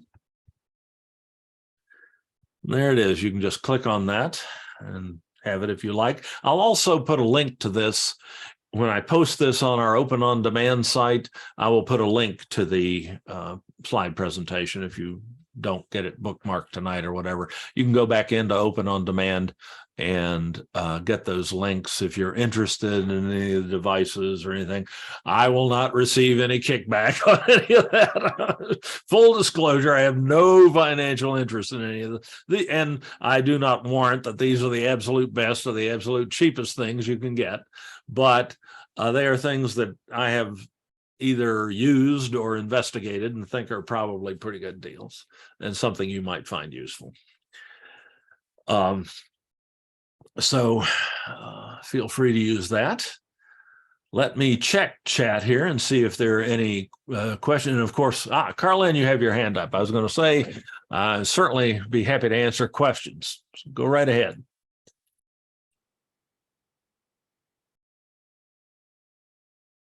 Carlin, have I been ignoring you for so long you fell asleep or something? A real possibility. Carlin will be back in a minute, I'm sure. Let's see. All right, we dealt with how can I hear the other participants more clearly and loudly, and limit to what you can do. Can I choose more than one speaker? Generally not. Generally, you have to pick one output option, but as we saw, you can pick more than one microphone. Is the boundary mic good if I'm playing music and talking in a high flex class? Yeah, probably fine. It'll probably work fine. So that's me, Dave, that asked that. This is Right, Nikki. Nicola. Hi. So I use a Bose to play my music. Oh, cool. My music's on the phone and it plays through the Bose. Is there a way I can also have my voice come through that Bose at the same time? Is it like a Bose clock radio, the wave radio? Or is it just a Bluetooth speaker? I'm going to show you. It looks like this. Oh, cool. Yes, that's one of their Bluetooth speakers, wireless speaker, right? Yeah. Could you have your voice go through? That's a good question. Let me think about that. At the same time that you're playing music through it on your iPhone. Exactly. That's or even separately, but it's preferably at the same time. Preferably at the same time. Yeah. Well, let's address the easier part. To have it send your voice without the background noise or background music off the iPhone. Generally, a Bluetooth device will only work with one paired source at a time. So you've paired your iPhone with the Bluetooth speaker, so whatever is played on the iPhone will come through that. But your laptop probably also has Bluetooth capability. You could play the laptop, or you could pair the laptop with the speaker instead of your iPhone. Well, I can't because I can't control the speed of the music on my laptop, unfortunately. Yeah. The speed? Yeah, the tempo. I have to get Right, I see what you mean. on the app. What's the source of the audio on the It's a thing I bought called Power Music Now, and they have music for okay. exercise classes, and on the app on the That's phone. like- you can that's control- an app for the iPhone, right? right, exactly. Yeah, gotcha. And there's probably no comparable app for the laptop, so Unfortunately, not. I hear you. Let's think. Well, you could use more than one speaker, and you could pair one with a laptop or one with the. But Yeah, that's what I was thinking. But wouldn't they interfere with each other? Probably not. Okay, They'd be separate. They'd be paired. You wouldn't want to have both of them discoverable at the same time. In other words, in pairing mode, you pair one with one device and you pair, then turn that off, open up, and then pull out the other device, the other speaker, and pair that with a different, with like with the laptop or whatever. But you really want to speak, and you want to mix the sound of your voice with the audio so that you can play both at the same time through that Bluetooth speaker. right, so I can magnify my voice. Yeah, makes you Yeah. almost need some sort of mixer to do that. I'm gonna have to think about that. It sounds like it ought to be possible. Right, and I'm sure a real professional with fancy stuff could do it, but, Well, and I'm certainly not a professional. I've got some toys, but let me think about that. That's a Okay. really good question. I'm fascinated to try it, and I'll see. Would you mind sending me an email with the name of that app? sure, So I can tinker. I can get a copy of it and tinker with it. I'd like to see that because I'm kind of fascinated with audio stuff. yeah, I think I can send you the name, I think you have to pay in order to use it, well, maybe they might give you a free trial. Usually those apps aren't that expensive, so I'll look at it and see and see how much it costs and see if it's. But I'll think about it as well, in general terms about how you might be able to do something like that. I'm not coming up with an idea right off the top, instantly right off the top of my head, but I don't think it ought to be impossible. Well, I'll try yeah, to come up with some kind of workaround that will do that if I can. okay, all right, well, that would be great, I would Well, appreciate it. I'm not going to promise anything, but it's a fascinating idea. Yeah. I understand exactly why you'd like to do that. So there may be some way to do that with the iPhone. Yeah. It may involve a lash up or what they used to call in the Navy a kludge, which is something that's stuck together out of spare parts that don't look like much, but that might work. Okay, and it's a fascinating and Carlin was trying to talk, and the number one problem, the person doing the talking. Yeah. Oh gosh. Right. Still here. I never left. Okay. We still got a few folks. I think I've answered all the questions I can out of that chat right now. And I've got a fascinating new thing to try, which I'll take a shot at. But how about some other questions for those of you who are still here? Do you have any tips on how to your voice to sound good over Zoom? I'm sorry, how could I avoid what? Oh, how do you have any tips on how to use your voice to sound good over Zoom? Can you hear me? Yeah, there. I heard you, Carlin. All right, I'll wait till Sam's done. Okay. Well, Sam had a good question. What can you do to make your voice sound better that as opposed other than these technical solutions and so on? Right. Well, just the usual suggestions that you'd apply in a classroom as well. Speak slowly. Try not to go too quickly. Enunciate as cleanly as you can, thinking about, there's going to be some degradation in the quality of your voice going through all this electronics and being transmitted across the internet for hundreds or thousands of miles. There's got to be some loss in quality. So you want to make sure that what people would hear if they were sitting next to you is as clear and as clean as possible.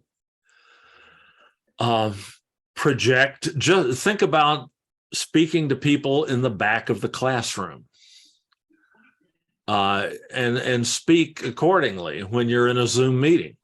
Don't think, well, the microphone's right here. I can just mumble any way I like, and I don't have to speak up, and I don't have to project.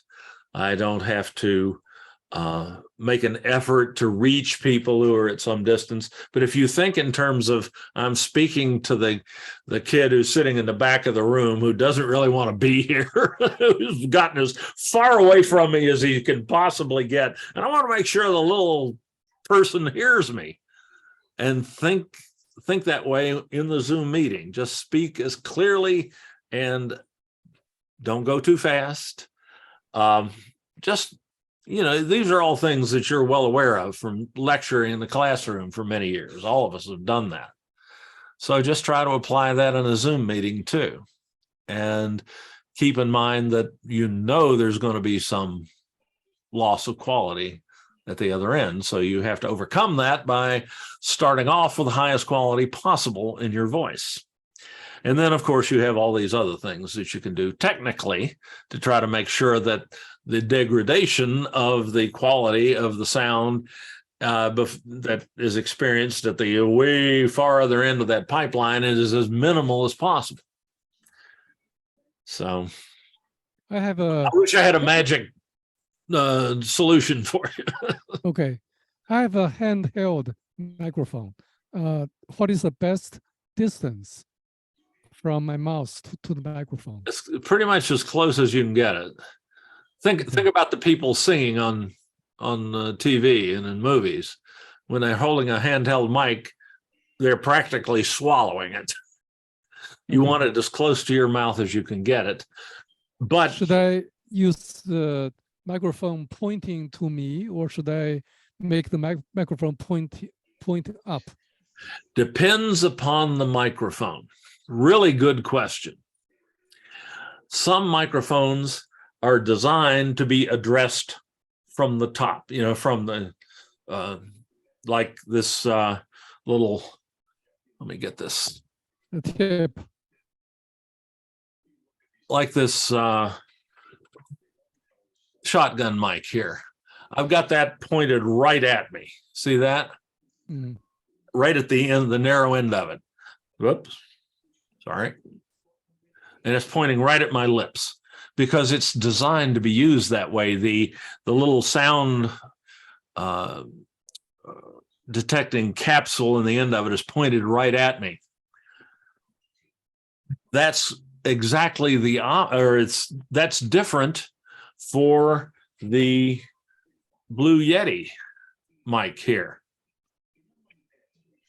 Let me get that chat tool out of the way. The Blue Yeti gets sound from the side. It is what's called a side address microphone. I don't know if you can see it clearly enough. There's a little logo right there. They tell you to speak right at the logo. So I have that turned right toward me.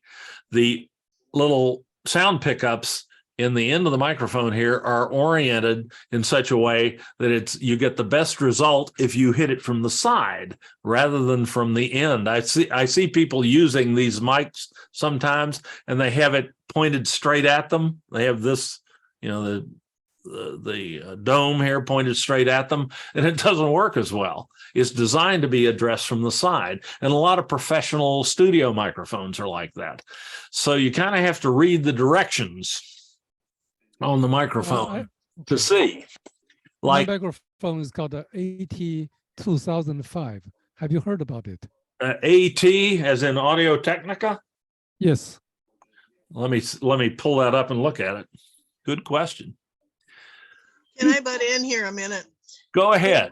Over, Sam, in the bottom left-hand corner is the little microphone where we mute ourselves. Dave pointed it out. When Mhm. you're talking, watch to see if you see any green on that. Yeah, Because I barely can hear you. And it's been that way all evening. One person described it as when we're doing Zoom, we need to use our classroom voice, like Dave said, talking to the person last, not our dinner table voice. And I've noticed a lot of that, especially in the academic senate meetings. We've got people there that somebody said, why even bother listening? Because you can't hear them. And it's just because they're talking too soft. And not, you don't do it, but a lot of men will get into the habit too on Zoom of they start leaning back in their chair away from their microphone. Well, that depends I got on the after microphone. David But a couple weeks ago. I did it. Here's the microphone that Sam is asking about, which, by the way, is an excellent microphone. And this one is an end address, so you'd speak right into the end of it here. Not from the side, but directly into the top of the microphone there. You'd have the Okay, thank you. microphone pointing straight at your lips that way. And the closer, the better. And of course, it comes a little stand too. It's very difficult to hold a microphone for an extended period of time and speak into it. It's going to wander around. Your voice is going to fade in and out. If you're singing a 3-minute song, you can keep that going with practice. But if you're doing an hour or 2-hour lecture in Zoom, that's not going to happen. So you definitely want to put that in a stand and have it pointing up at you, just as my, let's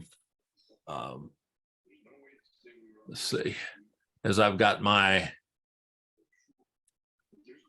oops, that's not it. Sorry. As I've got this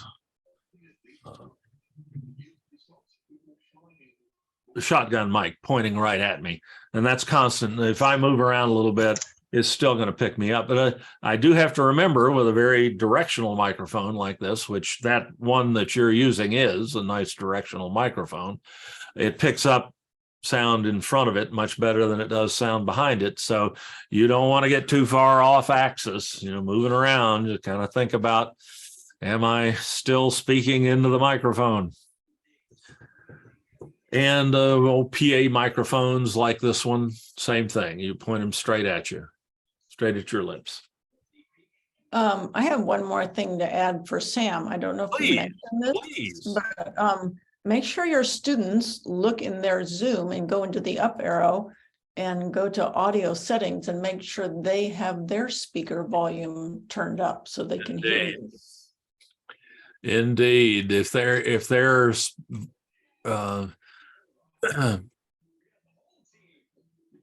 if they have their speakers, the volume on their speakers turned down, they're not going to be able to hear you. They can go into Zoom and do that, or they can do it directly in the operating system. Yeah, they might not realize they have that option. Right. They think they only have volume control on their keyboard. Nicola, you just solved a major problem for me. My other speaker's now working. Thank you. I have been fighting that for a month. Thank you, thank you, thank you. Well, you're welcome. Wonderful. Yeah. It came up in my class the other day. Only one person couldn't hear me. And I thought, oh, I remember now. They can control that in their settings on Zoom. Yeah. And in the complication that you sometimes get with that, the more complex an audio system is, the more volume controls you'll find in it. And you can have different volume controls in different places fighting one another. And you can have just one like turned all the way down, and it'll wipe out the volume for the entire system. So you have to check to see, like my Blue Yeti here has a gain knob, a volume knob basically on it. And I also have that mixer that has a volume control in it and so on. If I turn any of those volume controls all the way down, no sound gets through. It interrupts the sound on its way to the Zoom transmitter, or I may have multiple volume controls on my speakers. The speakers have a volume knob on them, and I have the volume knob, and then I have the volume control in the operating system, either Windows or Mac, and the one in Zoom. And if I turn the volume all the way down in any one of those, my speakers won't work. So I have to find all the volume controls and make sure they're all set at an appropriate level, or I won't hear the audio. So it's certainly, I can go to the speaker and turn the knob all the way down, and it doesn't matter how much I turn the volume up in the operating system or in Zoom, the speaker's not going to give me any audio.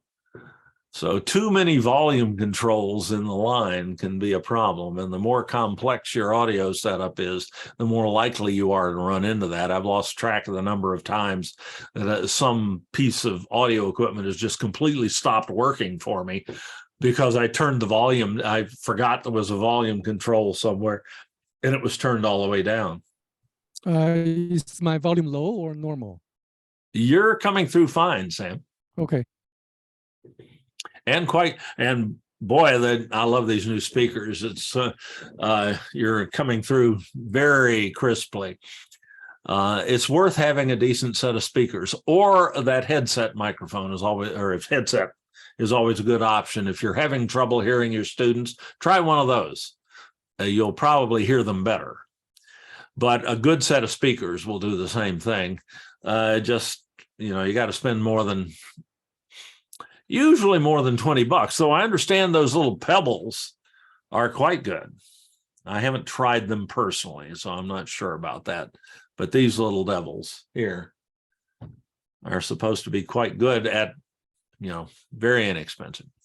Now that Nicola got my outside speaker working, I can hear Sam. All I can right. hear Sam now. Outstanding. Yeah, it was the volume control was turned down. And that you are not alone in experiencing that. Like I say, I've had that happen too many times. Oh, no, it wasn't volume. It's a separate speaker when I got off of Amazon. A little $20, $30 one. And I couldn't get it to work. I mean, sometimes it would work and sometimes it wouldn't, but all of a sudden it's working and it's louder than the laptop.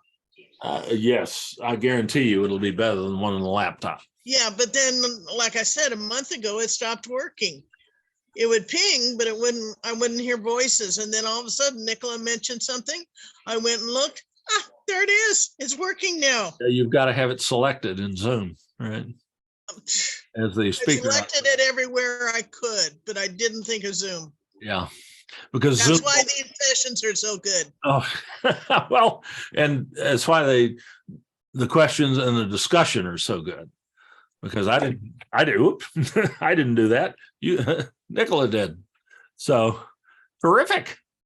I have one more question. Please.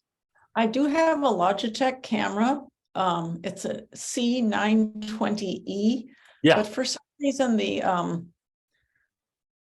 my laptop mic seems to work better than this one. So I still use the mic on my laptop. Indeed, it can be a trial and error thing. Your laptop, you may have an exceptionally good microphone on the laptop, or you may just like the sound quality, the timbre, and so on of that. And shoot, yeah, it's a matter of trial and error. I didn't know if I had it set up wrong, or if a 920E is different than a 920. No, the 920 series all have, I think, more or less the same microphones in them. Oh, okay. Here's what mine sounds like again. Check. Okay, now that's the C920. The sound quality is not nearly as good as some of the other microphones we've tried tonight, but it's usually quite acceptable. It's certainly better than most laptop microphones, but there are exceptions to every rule.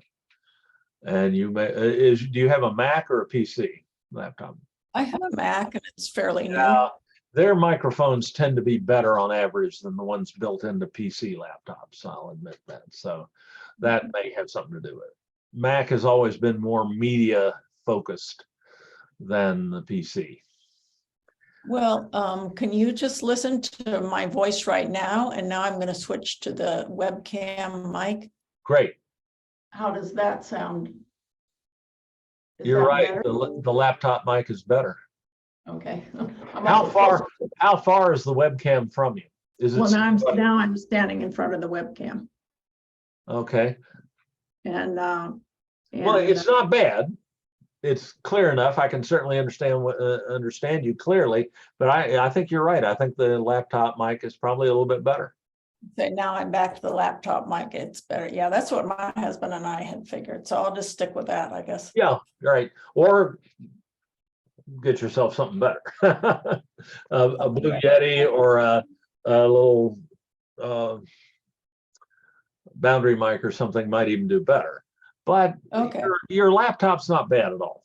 It's Yeah. not going to limit you too much. Well, okay. And Macs, as I say, generally do have better, particularly better microphones built into them Yeah. than PC laptops. Great. Okay. Well, great. This was great. Thank you. I learned a lot. You've been very helpful and had great questions. Thank you. And that really enriches the experience for everybody. So thanks for jumping in and sharing and asking questions. And you you apparently really helped Carlin. So. Yeah. Well, good. Right. And Carlin, if that goes back on you or something like that, let me know. We'll see. We can see if we can troubleshoot that. But sounds like you probably found out what the problem was. All right. Settings I've done. I'm sorry. Of all of the settings I have been playing with, Uh-huh. never dawned on me about that one by the little microphone. Right. Okay. Zoom selects what microphone it wants to use, or you can use Zoom to select what microphone it wants to use. And sometimes it's hard to tell what it'll pick just on its own at random. But you have positive control over which microphone you use, and which, if you have more than one set of speakers connected, you can choose which speakers you use. Like if you have your headset and a set of desktop speakers, you can switch between those by going to the speaker selection list here. You can select both, and that's what determines what Zoom uses, and that overrides any settings in your operating system or anywhere else for Zoom. So you can be using something other than what you think you are in Zoom, and you can go and check from that menu and tell right away which one you are in fact using and select the one you want. Great. And you can increase the volume in Zoom. In the Zoom client, indeed, you can go in and audio settings. Exactly. Go to audio settings and uncheck automatically adjust microphone volume. Otherwise, you can't manually change this. Zoom will select it for you, and it doesn't always make the best selection. But this slider right here will determine the volume the input volume for the microphone in Zoom. Only in Zoom. But that makes sure this box here, the automatically adjust box, is unchecked in order to be able to do that. Great. All right, then good night. And thank you. All right. Y'all All take right. care. Yeah. Thanks Good so night. much for coming. I really enjoyed this. Yeah. All right. Bye-bye. Bye.